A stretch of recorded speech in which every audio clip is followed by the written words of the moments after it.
In the previous session, we had discussed about the oral malignancies in certain aspects of that. Now, the clinical diagnosis of oral malignancy is another of the issue. The clinical signs of oral malignancy are not so easy to observe in the early stages. So, to make out it in early stages, there are many techniques adopted, easy techniques and simple techniques are adopted as a screening protocol. In the Government of India, Health Ministry has given a protocol for oral health monitoring, and one of the protocol is vital staining. So, screen the patients who have a tendency to have the malignancy, early leukoplegia conditions which can be even made out easily with the staining procedure. And the procedure vital staining is a toluene blue stain given at 2%, and the patient has to rinse the mouth with the 0.1% acetic acid after keeping this in the mouth, that toluene blue in the mouth for 2 minutes, and then after rinsing with acetic acid the oral cavity is examined, and at that condition these altered mucus patterns like either leukoplegia, say homogeneous leukoplegia or verrucous leukoplegia, they can be better made out and the location can be easily seen, and hence this protocol now, vital staining protocol, has become a regular practice in the oral screening procedures to identify the malignancy or lesions of the oral cavity, not simply the malignancy. The density of the stain which is left over after acetic acid rinsing will be quite high in case of malignancy, and hence it can be made out easily. The ulcers, the depth of the ulcers also can be easily made out, and it's considered to be, the sensitivity of this diagnostic test is considered to be around 90 to 93% specific for the neoplastic condition, and sensitivity is around 38 to 98%.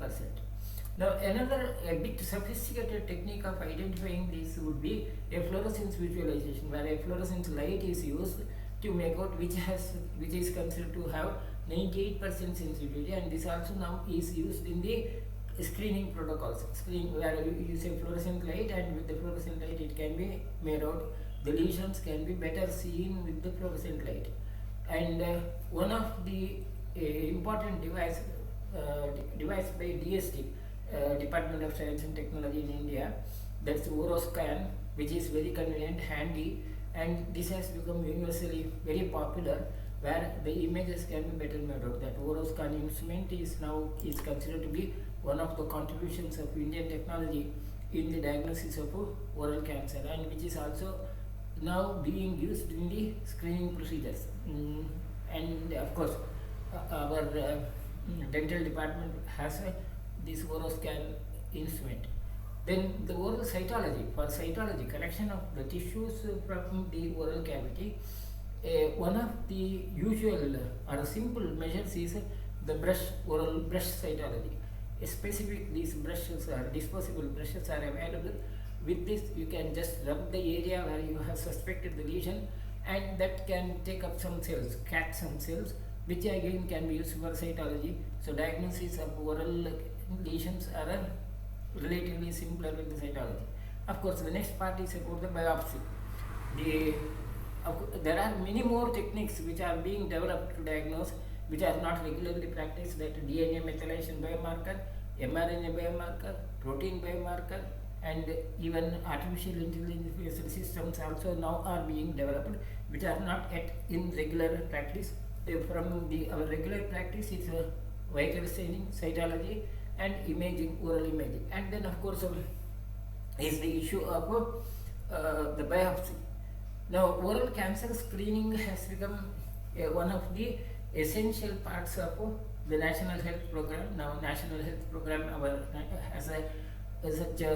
conducts many camps of oral health screening, and particularly in the persons who have the habit of chewing tobacco, and in certain geographic areas where the incidence of oral cancer is high, it has become an essential part of the National Health Program. So hence practitioners who are practicing medicine also should be aware of these issues. Now, the clinical presentations otherwise of oral squamous carcinoma may present as either a red lesion, that's erythroplakia, or a granular ulcer with fissuring or raised exophytic margins, ulcer with raised surface, or white or mixed white and red lesions, erythroleukoplakia, or a white and red unilateral lesion on the lateral border of the tongue or buccal mucosa, or an indurated lump or ulcer. Now I will show you some examples of these also. And a non-healing extraction socket, like a tooth extraction socket, which doesn't heal, fail to heal, could also be presence of squamous cell carcinoma, or an ulcer or a crust on the vermilion border of the lip, lasting for over 3 weeks, which has, and again you have to rule out herpes simplex, and a lesion fixed to deeper tissues or to overlying skin or mucosa, and or cervical lymph node enlargement. Enlarged nodes in a patient with oral carcinoma may be caused by infection also, and hence you have to rule out this by waiting for at least 2 to 3 weeks. And occasionally a lymph node may be presented as the lesion where the oral cavity lesions are not seen. So oral cavity lesions, because they may be presented at any location, as per the screening protocol, the areas which you have to give more concentration attention would be at the angle of the mouth, this lip as such, and at the edge of the lips, and at the buccal mucosa, the oral cavity, palatal mucosa, the palate, hard, soft as well as a hard palate, and over the retropharyngeal area. These are areas, and of course lateral part of the tongue, and the lips. These are the most common areas of the neoplastic condition. Examples like how these lesions may look at. See, because most of the times the diagnosis can be by clinical suspicion, though it can be enhanced by the vital staining or maybe the fluorescence light as such. Mainly the diagnosis will be based upon the clinical examination. The only point is the clinical examination has to be thorough, and all that sensitive areas of the mouth, they have to be examined carefully, and if necessary you have to palpate.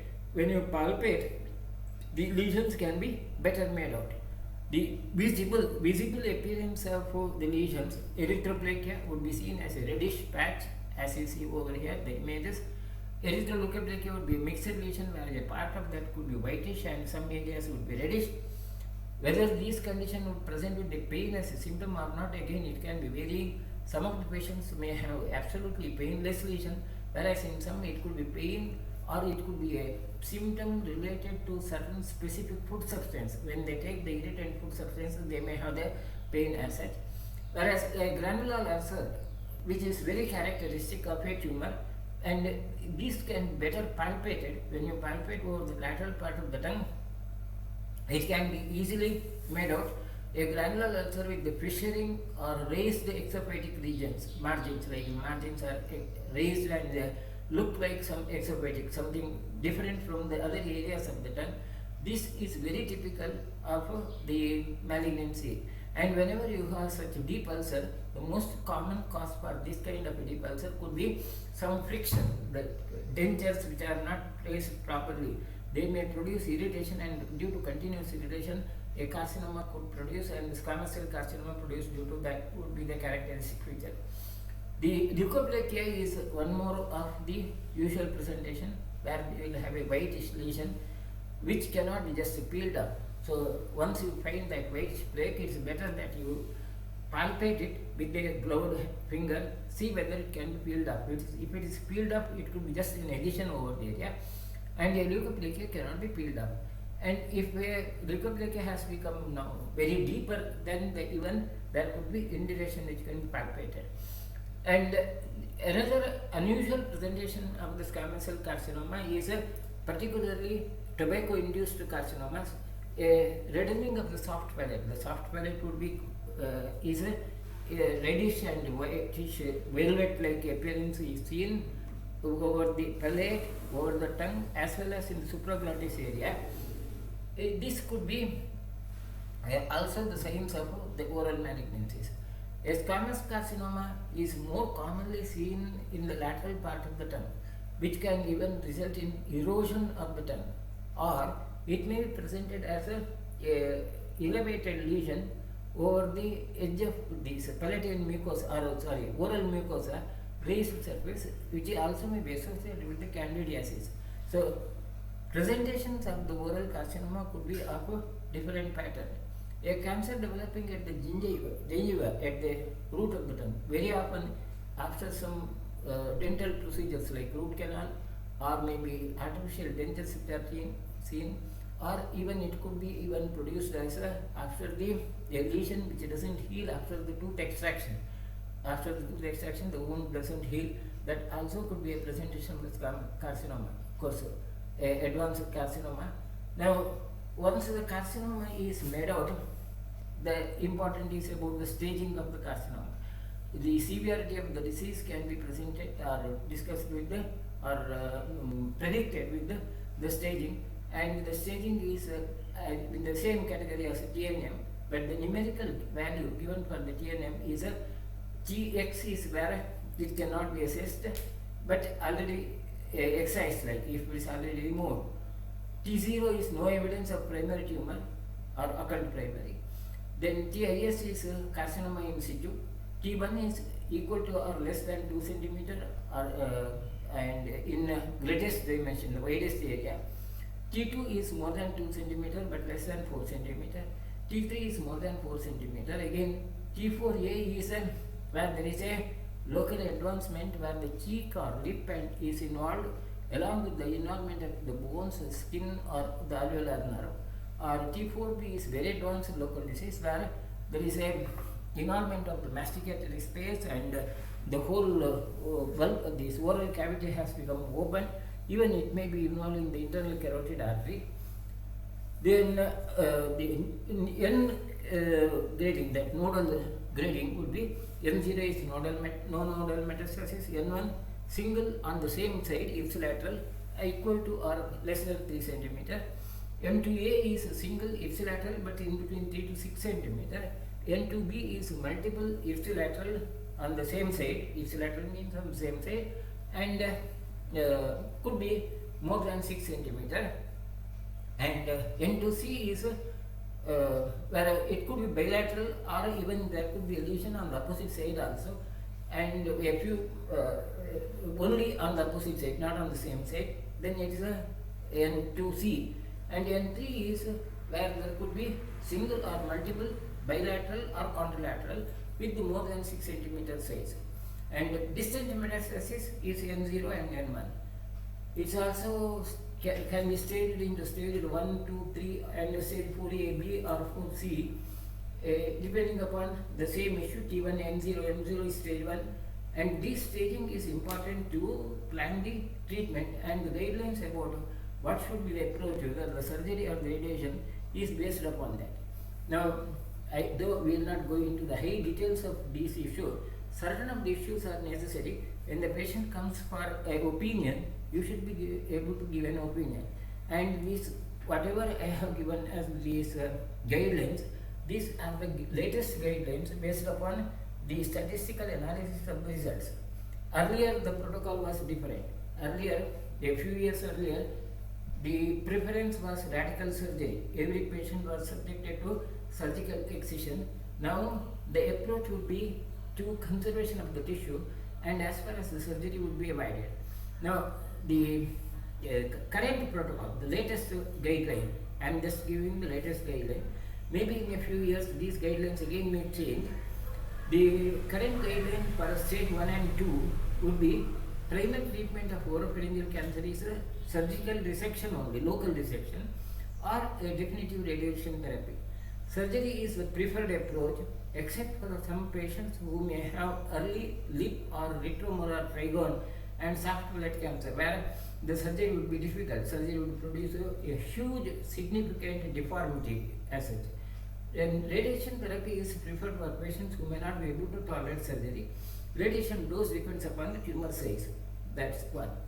Then chemotherapy regimens, which are used again from our practical point of view, these are not very important issue, but there could be multiple options of the chemotherapy regimens, either single drug like cisplatin or combination of cisplatin with fluorouracil or even simple 5-fluorouracil only continuously given.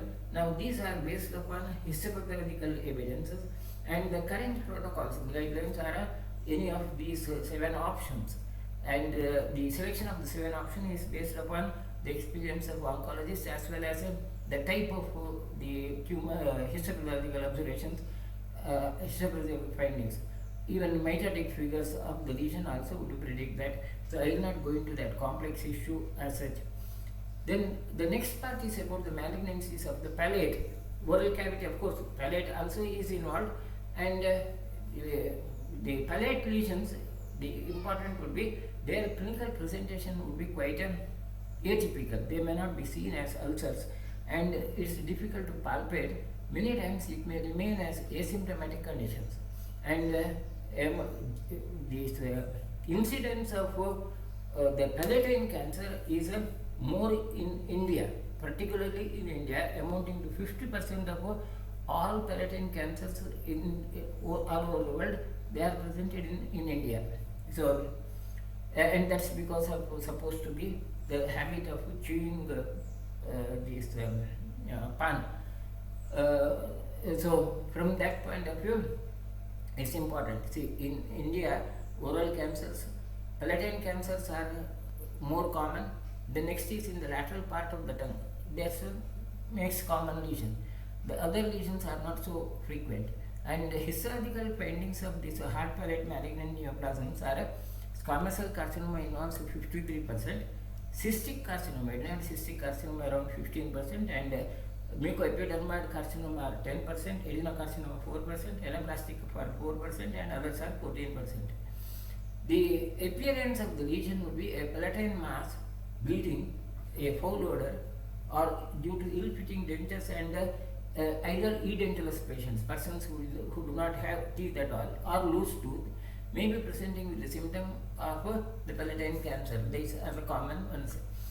Palatine cancers are visible as simple hard nodular appearances, or in such conditions, imaging technology of MRI scan could be quite useful.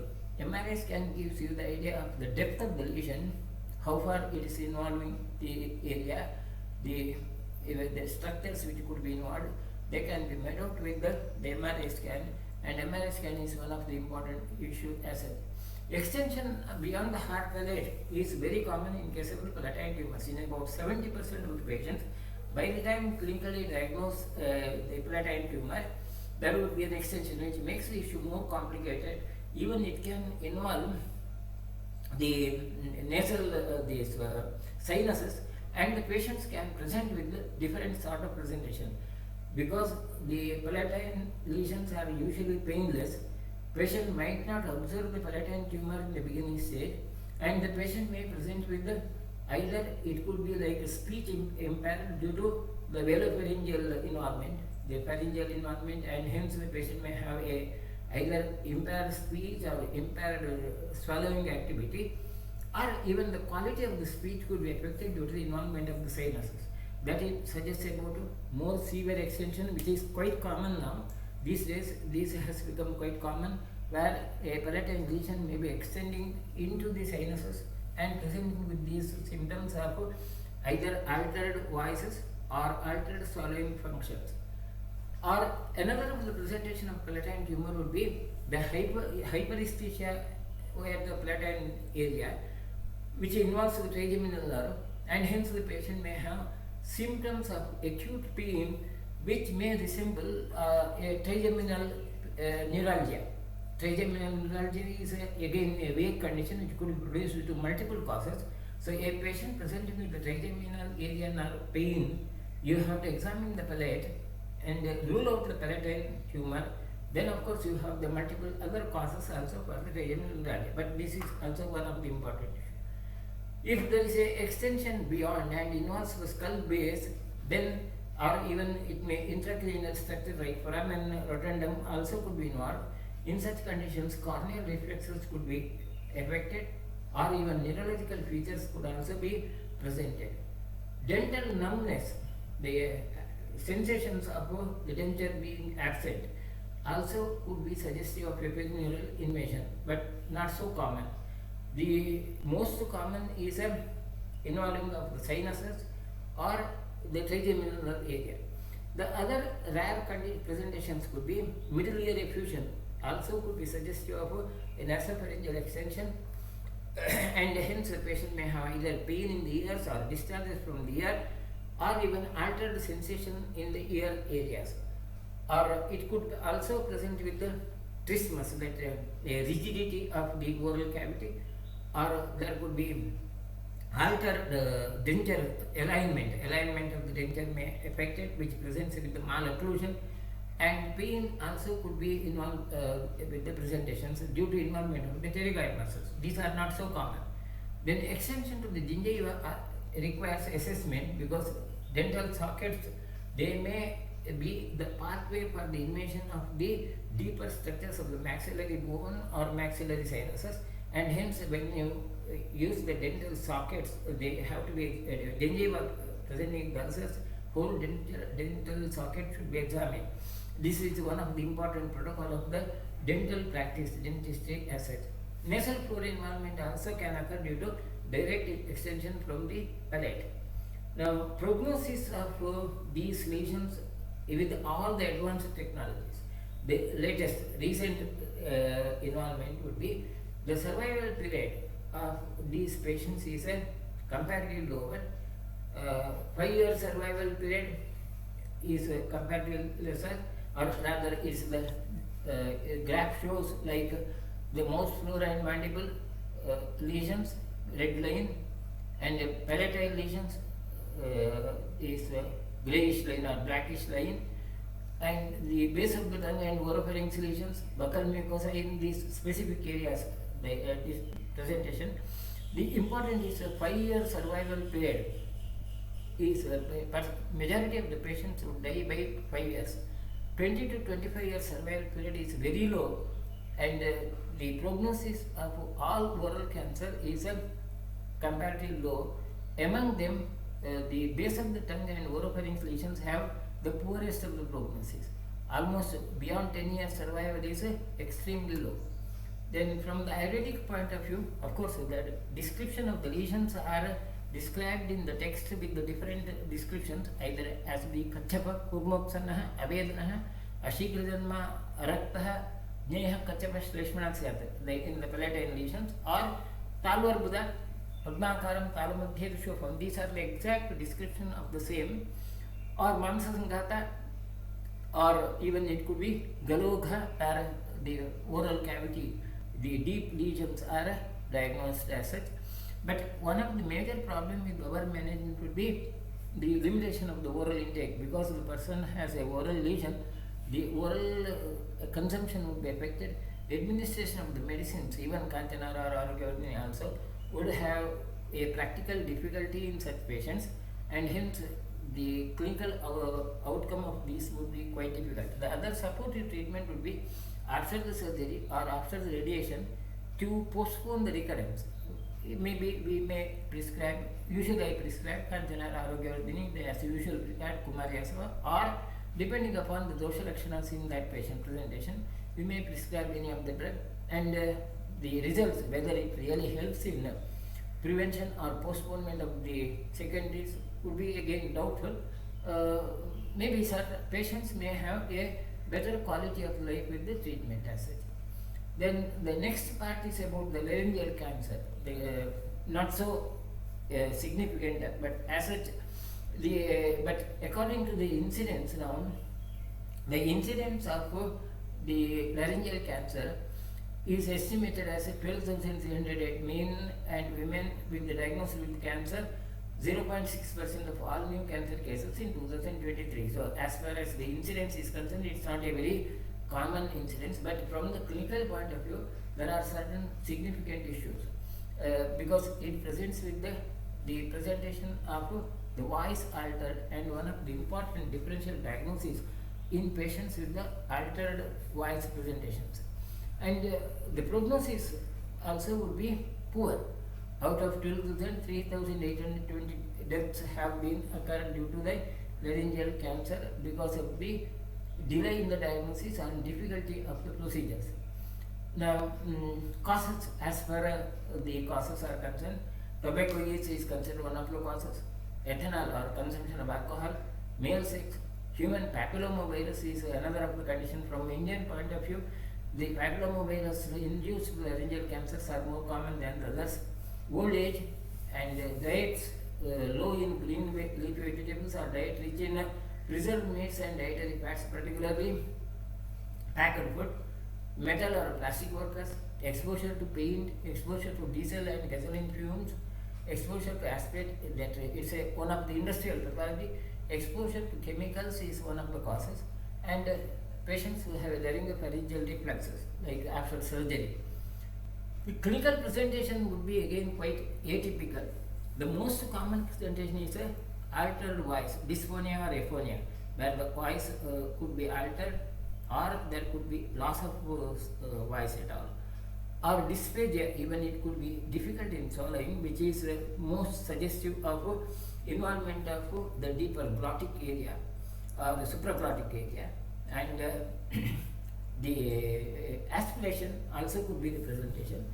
Sputum with the blood stained sputum, fatigue and weakness, fever, cachexia, pain, halitosis, foul smell in the breath, and expectoration of solid masses. When the patient coughs out, it will be expectorated solid masses. Swelling in the neck or pain in the ears also can be the presentation of the laryngeal cancer. The clinical presentation of the laryngeal cancer also may vary according to the location. The lesions which are above the glottis, supraglottic tumors, may not alter the laryngeal function till very late stages, till they become very large, and hence the presentation would be quite difficult. The only presentation could be dyspnea due to airway obstruction. Tumors at the glottic area, very close to the larynx area, at the level of the glottis, they alter the voice quality early in the development, and hence they are usually diagnosed at an early stage. Swallowing is altered when the tumors invade or alter the physiology of swallowing muscles. Swallowing muscles could be compressed due to the size, and this may lead to the dysphagia or aspiration. Now, diagnosis of laryngeal cancer has become easier after the development of a direct laryngoscopy, and direct laryngoscopy was invented in 1855. But now these days we have lots of sophisticated techniques of the laryngoscopy. A fiber optic laryngoscopy is much better than the direct laryngoscopy, which gives a better vision. And the most of the times the diagnosis has to be based upon the laryngoscopy, direct visibility of the lesion, and by the fiber optic laryngoscopy is a better tool where the tumors can be made out at any location, at the glottic level, supraglottic level, or anywhere else. So thorough examination of the larynx is essential. Because it's not so easy to make out by the even clinical examination, as well as the chances of missing the lesion on the laryngoscopy, PET scan has become more reliable. So PET scan is now considered as the benchmark for the diagnosis of laryngeal cancer. As far as the staging is concerned, again it's the staging protocols would be TX, where a primary cannot be assessed, T0 no evidence of the primary tumor, TIS is tumor in situ, and in the supraglottic area T1, T2, T3, T4, T are categories based upon the extension of the lesion and whether the oral cord is normal or not. T1 is a normal vocal cord mobility, and the tumor is limited to one side of the supraglottis area. T2 is a tumor invades the mucosa more than adjacent side, that it's extending to the other side, or even it may be involving the mucosa of the tongue, or maybe the parapharyngeal fossa or piriform sinuses could be involved. T3 is a tumor is limited to the vocal cord fixation, or thyroid cartilage erosion also may be involved. T4 is when there is a thyroid cartilage is involved and eroded, along with the other structures of trachea, soft tissues are involved. T4 is a tumor invades the prevertebral space, which is and even the carotid artery as such. Then in the glottis again, the pattern is the same. It depends only the clinical presentation and the extension of the lesion is the pattern of described. Now I think these details are not essential, but based upon the location in the glottis, subglottis lesions again, the categorization is done. N are node lesions, again regional lymph nodes, N0, N1 or N2C is based upon the extension of the lesion, and as usual M0 and M1 are categorized. Now earlier the treatment of laryngeal carcinoma was a laryngectomy, which is a very rigorous procedure, and the post-operative difficulty would be this, impairment of the speech would be quite difficult. These days there is a tendency to shift over to conservative approach. Instead of a total laryngectomy, microsurgery is where only the tumor is removed, and then followed by the other protocols of the treatment like radiation. The usual radiation treatment are radiation and chemotherapy combined together, and the current guideline of oncology of laryngeal preservation, the shift is now laryngeal preservation. In advanced laryngeal cancers also, this gives excellent results, and according to the NCI, the 5 years survival period of patients between 2010 to 2016 is in the localized tumors it's around 77%. It's quite high, whereas in the distant metastasis conditions it may be 33.8%, and that is the protocol now. And as far as Ayurvedic treatment is concerned, there is not much of a scope, and I would always prefer to go for the option of trying these contemporary oncological practices than really trying Ayurvedic treatment. With this we will conclude today, and in next we will continue with the esophageal cancers. If there are any questions, no, right.